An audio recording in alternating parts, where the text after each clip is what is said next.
నందిగామ ప్రజలకు సువర్ణావకాశం. పెళ్లిల సీజన్ స్పెషల్ కలెక్షన్స్. అతి తక్కువ తరుగు 100% నమ్మకమైన 9/16 హాల్మార్క్ బంగారం. Shri Lakshmi jewellers, Nandigama. Welcome to NDG news. నా పేరు నరసింహారావు. నందిగామ వై జంక్షన్ వద్ద పట్టణ పోలీసులు ముమ్మరంగా వాహన తనిఖీలు చేపట్టారు. ఈ తనిఖీ కార్యక్రమాల్లో ఎస్ఐ మోహన్ రావు స్వయంగా పాల్గొని వాహనాలను పరిశీలించారు. వాహనదారులు హెల్మెట్ మరియు అవసరమైన వాహన పత్రాలను క్షుణ్ణంగా తనిఖీ చేశారు. బైక్ నడిపే ప్రతి ఒక్కరూ తప్పనిసరిగా హెల్మెట్ ధరించి తమ ప్రాణాలను కాపాడుకోవాలని సూచించారు. ప్రయాణ సమయంలో వాహన పత్రాలు ఎప్పుడూ తమ వద్ద ఉంచుకోవాలని స్పష్టం చేశారు. ఇదే సమయంలో అన్ని పత్రాలు సరిగ్గా ఉన్న వాహనదారులను ఎస్ఐ ప్రత్యేకంగా అభినందించారు.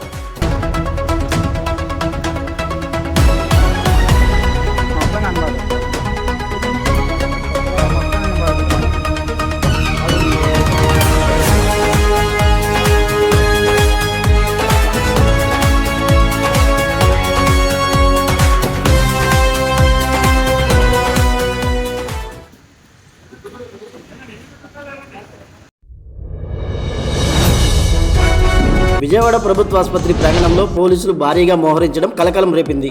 కృష్ణలంక సీఐ నాగరాజును వైద్య పరీక్షల నిమిత్తం ఆసుపత్రికి తీసుకొస్తున్న నేపథ్యంలో ఈ భద్రతా ఏర్పాట్లు చేశారు.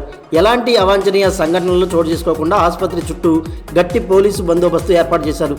లోపలికి వచ్చే వాహనాలు, సామాన్య ప్రజలు, రోగుల బంధువులను సైతం పూర్తిగా తనిఖీ చేసి లోపలికి అనుమతించారు.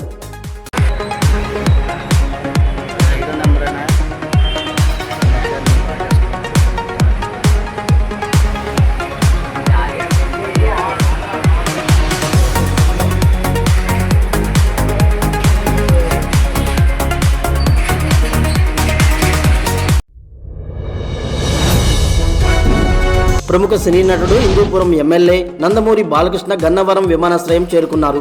ఆయన తన 112వ నూతన సినిమాను దర్శకుడు కొరటాల శివ కాంబినేషన్లో పట్టలెక్కిస్తున్నారు. జూన్ 25న అమరావతిలో వెంకటాయపాలెంలోని టీటీడీ వెంకటేశ్వర స్వామి ఆలయంలో పూజలు జరగనున్నాయి. ఈ చిత్ర పూజా కార్యక్రమానికి ముఖ్యమంత్రి చంద్రబాబు హాజరై మొదటి క్లాప్ కొట్టనున్నారు. ఈ వేడుకకు మంత్రి నారా లోకేష్తో పాటు పలువురు ప్రముఖులు కూడా హాజరు కానున్నారు.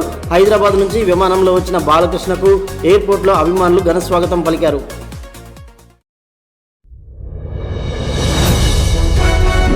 ప్రముఖ స్టార్ హీరో రామ్ చరణ్ బుధవారం సాయంత్రం గన్నవరం విమానాశ్రయానికి చేరుకున్నారు. ప్రత్యేక విమానంలో ల్యాండ్ అయిన ఆయనను చూసేందుకు అభిమానులు ఎయిర్పోర్ట్ వద్దకు భారీగా తరలివచ్చారు. రామ్ చరణ్ చూడగానే ఫ్యాన్స్ పెద్ద ఎత్తున కేకల్, విజిల్స్ వేస్తూ ఘనంగా స్వాగతం పలికారు. మంగళగిరి ఏసీ క్రికెట్ స్టేడియంలో జరగబోయే ఏపీఎల్ మ్యాచ్లను వీక్షించేందుకు ఆయన వచ్చారు. గన్నవరం విమానాశ్రయం నుంచి నేరుగా రోడ్డు మార్గంలో మంగళగిరికి బయలుదేరి వెళ్లారు.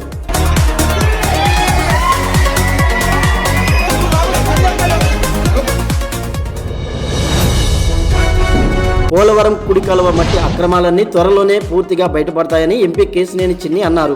వైసీపీ ఫేక్ ప్రచారాలు నమ్మిస్తూ గత 2019 ఎన్నికల్లో అధికారంలోకి వచ్చిందని విమర్శించారు. ఈ మట్టి అక్రమాలపై ఇప్పటికే హైకోర్టులో పలు కేసులు నడుస్తున్నాయని గుర్తు చేశారు. కోర్టు నుంచి స్టే తెచ్చుకున్నంత మాత్రాన ఎవరూ చట్టం నుంచి తప్పించుకోలేరని హెచ్చరించారు. అప్పటి వైసీపీ ఎంపీ ఈ వ్యవహారంలో భారీగా ముడుపులు అందుకున్నారని ఆరోపించారు. 120 కోట్ల భారీ స్కామ్పై వైసీపీ జిల్లా అధ్యక్షుడు సమాధానం చెప్పాలని చిన్ని డిమాండ్ చేశారు. గూగుల్ టేక్అవుట్స్ ఫోటో ఆ రోజు పోలవరం గుడికాలం మా ప్రభుత్వ హయాంలో ఒక్క ఫోటో రాలేదంటే అక్కడ ఏమీ జరగటల్లా. ఆ రోజున్న గూగుల్ టేక్అవుట్ ఫోటోలు తీసుకోండి, ఇవాళ ఉన్న ఫోటోలు ఏమన్నా ఉంటే తీయండి. పోలవరం కుడి కాలంలో తవ్వకాలు జరుగుతున్నాయి అంటే వీరు మొన్న కూడా చెప్పారు, సాక్ష్యాధారాలు చూపించింది. నేను ఎక్కడన్నా ఇటువంటి ఇన్వాల్వ్ ప్రతిరోజు వీళ్ళకి అలవాటు ఏంటంటే ఏదో ఫేక్ ప్రచారం చేస్తే ప్రజలు నమ్ముతారని. అట్లాగే గత 2019లో కూడా చేసిన అధికారంలోకి వచ్చారు. మీరు అధికారం రావటం కళ, మీ చరిత్ర కలిసిపోయింది, మీరు మాజీలుగానే మిగిలిపోతారు. మా హయాంలో పోలవరాన్ని పూర్తి చేసి ప్రజలకు అందజేయాలని గౌరవ ముఖ్యమంత్రి చంద్రబాబు నాయుడు గారు చూస్తున్నారు. తప్పకుండా పోలవరం పూర్తి చేస్తాం.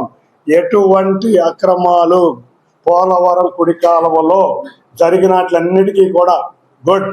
ఏదో ఈడీ కంప్లైంట్ రాశారంటున్నారు, రాసేయండి, నేను కూడా స్వాగతిస్తున్నాను. వాళ్ళు కూడా రావాలి, ఈ అక్రమాలన్నీ బయటికి తీయాలి, ఈ ఫేక్ ఫోటోలు ప్రచారించేది కూడా ప్రజలకు తెలియాలని కోరుకుంటూ మరొక్కసారి తప్పకుండా పోలవరం కుడి కాలువలో జరిగిన అక్రమాలు బయటకి కోర్టులో ఉన్నాయి. కోర్టుల్లో స్టే మీద ఆగుతున్నారు, ఎన్జిటీలో స్టే మీద ఆగుతున్నారు, ఫేక్ వార్తలు రాస్తున్నారు. ఇటువంటి ఫేక్ వార్తలు రాసినా కూడా కోర్టుల్లో ఉన్న రికార్డులు చెరగవు, గూగుల్ టేక్లో ఉన్న ఫోటోలు చెరిగిపోవు. కాబట్టి మీరు ఇటువంటి ఫేక్ వార్తలు రాసి రోజు అపహాస్యం అవటం కన్నా ఇంతకన్నా మీరు చేయగలిగింది ఏమీ లేదని తెలియజేసుకుంటూ మరొక్కసారి అందరికీ కూడా, విలేకరులందరికీ కూడా, ఏదో ఫేక్ రాయంగానే ఫేక్ని రాసేయటం కాదు. నేను సాక్ష్యాధారాలు మళ్ళీ మీకు ఇస్తున్నా, మీకు ఇచ్చా. హైకోర్టులో కేసు ఉందో లేదో చూసుకోండి, 2022లోనే ఎన్జిటీలో కేసు ఉందో లేదో చూసుకోండి, 2 కోట్ల క్యూబిక్ మీటర్స్ కరెక్టా కాదో చూసుకోండి. 2 లక్షలు కాదు, 2 కోట్లు. కాబట్టి 2 లక్షలకి 2 కోట్లు కొట్టాడా తెలియదు వ్యక్తి. జనసేన అధినేత డిప్యూటీ సీఎం పవన్ కళ్యాణ్ పై మాజీ మంత్రి అంబటి రాంబాబు తీవ్ర స్థాయిలో మండిపడ్డారు. పవన్ కళ్యాణ్ తన మంత్రులకు, ఎమ్మెల్యేలకు బూతులు తిట్టడంలో ప్రత్యేకంగా ట్రైనింగ్ ఇస్తున్నారని విమర్శించారు. గుంటూరులో ఏర్పాటు చేసిన సమావేశంలో ఆయన మాట్లాడుతూ జనసేన ఎమ్మెల్యే వ్యాఖ్యలను తప్పుపట్టారు. వివాదాస్పద వ్యాఖ్యలు చేసిన ఎమ్మెల్యే నానాజీని పవన్ కళ్యాణ్ సమర్థిస్తారా అంటూ నిలదీశారు. తన కస్టోడియల్ టార్చర్ కేసుపై రాష్ట్ర డీజీపీ కార్యాలయం వరకు పాదయాత్ర చేస్తామని చెప్పారు. తనకు పూర్తి న్యాయం జరిగే వరకు తన రాజకీయ పోరాటం ఆగేదే లేదని అంబటి స్పష్టం చేశారు. మీరు అంటే మీకు మాట్లాడాలని అనిపించట్లా, ఎందుకంటే మేము మాట్లాడేది న్యాయం కాబట్టి తిరిగి మాట్లాడటం ధర్మం కాదని మీరు మనసులో అనుకుంటున్నారు. మీరు రెచ్చగొడిన తర్వాత మాట్లాడటం కూడా బూతులు మాట్లాడుతున్నారు. ఈ బూతులు మాట్లాడి ఏం చేస్తారు మీరు చెప్పండి, నాకు అర్థం కాదు. నన్ను కూడా బూతులు మాట్లాడుతున్నారు చాలా. మరి ఎన్ని బూతులు నాకు కొత్త, ఈ షోలో అంటే ఈ షోలో పోతాయి బూతులు. అయినా వైఎస్ఆర్ కాంగ్రెస్ పార్టీ తరఫున పోలీసు వ్యవస్థ మీద కానీ, అన్యాయం జరిగినప్పుడు కానీ పోరాడుతూనే ఉంటా. పోలీసుల మీద నన్ను చూడండి సార్, నాగరాజు రాత్రి శుభ్రంగా బిర్యానీ పెట్టి కూర్చోబెట్టారు. నన్ను లోపలేసారు. రాత్రి 10:30 తీసుకెళ్లి లోపలేసి సాయంత్రం నెక్స్ట్ రోజు 6-5 బయటికి తీశారు. బిర్యానీలు పెట్టలా, ఏదో ఇడ్లీ పెట్టారు. సెల్లోనే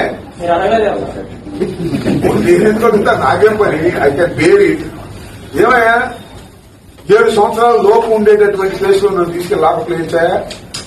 అది ఆయన వంశీధర్ వ్యక్తి, వంశీధర్ అనుకుంటున్నాం డోర్ పెట్టుకుంది, రమసాని ఆ డోర్ పెట్టుకున్నారు. ఏం చదివా 70 వయసులో ఉన్నవాడిని, మాజీ మంత్రిని, ఎమ్మెల్యేని నన్ను తీసుకెళ్లి లాకప్లేసి పారేశారు. తప్ప నాగరాజు నేనే ఆయన మట చేశాడు, నేను మట చేశాను తెచ్చానా? నా ఇల్లు బాగా పోతే దాక్కున్నా అక్కడ ఇంట్లో. ఏంటిది? ఇదేనా ధర్మం ఈ రాష్ట్రంలో జరిగేది? సో అన్ని చూసిన తర్వాత ఎందుకు లెక్క చేస్తాను నేను? ఈ వయసులో లాకప్ లో ఉన్నా, కోర్టులో హాజరయ్యా, ఏపీ పెద్ద జైలైనటువంటి క్షేత్రాన్ని చూపించా, రాజమండ్రి సెంటర్ జైలు. ఇవన్నీ లెక్క చేస్తారా? వీళ్ళందరినీ వంశీధర్ లాంటి వాళ్ళని లెక్క చేయను, డీజీపీ లాంటి వాళ్ళని కూడా లెక్క చేయను. చూస్తాను కదా, రేపు వినతి పత్రాన్ని పెడుతున్నాం. వినతి పత్రాల్లో చూసిన తర్వాత వినకపోతే శంఖారావం ఉంటాం, పోరాట శంఖారావం ఉంటాం, వదిలిపెట్టం. అన్యాయం జరిగింది, అక్రమం జరిగింది, నా ఇంటి మీద దాడి చేస్తే అరెస్ట్ చేయరా?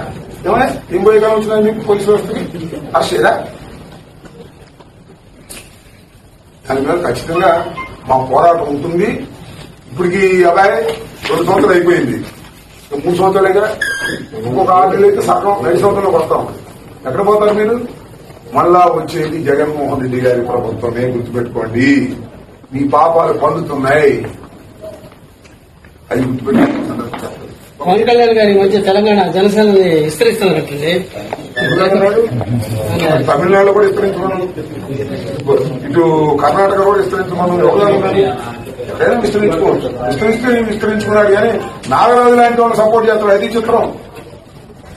నాగరాజు లాంటి సీఐని అరెస్ట్ చేయడానికి వీలు లేదు అని జనసేన మాట్లాడుతున్నాయి. దానికి సిగ్గుపడాలి. విస్తరించుకో, తప్పలేదు.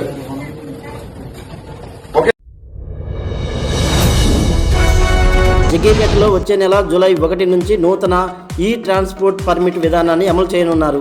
ఈ ఆన్లైన్ విధానంపై విజయవాడ మార్కెటింగ్ శాఖ అధికారులు పాపారావు, రాజాబాబు వివరాలు వెల్లడించారు. జగ్గేపేట ఏఎంసీలో చైర్మన్ మల్లెల సీతమ్మ ఆధ్వర్యంలో వ్యాపారులకు ఈ విధానంపై అవగాహన సదస్సు పెట్టారు. కొత్తగా తెచ్చిన మొబైల్ యాప్ ద్వారానే ట్రేడర్లు సులభంగా పనులు చెల్లించవచ్చని అధికారులు తెలిపారు. ఈ డిజిటల్ విధానం వల్ల వ్యాపారులకు ఎలాంటి ఇబ్బందులు ఉండవని, పనులు త్వరగా పూర్తవుతాయని అన్నారు.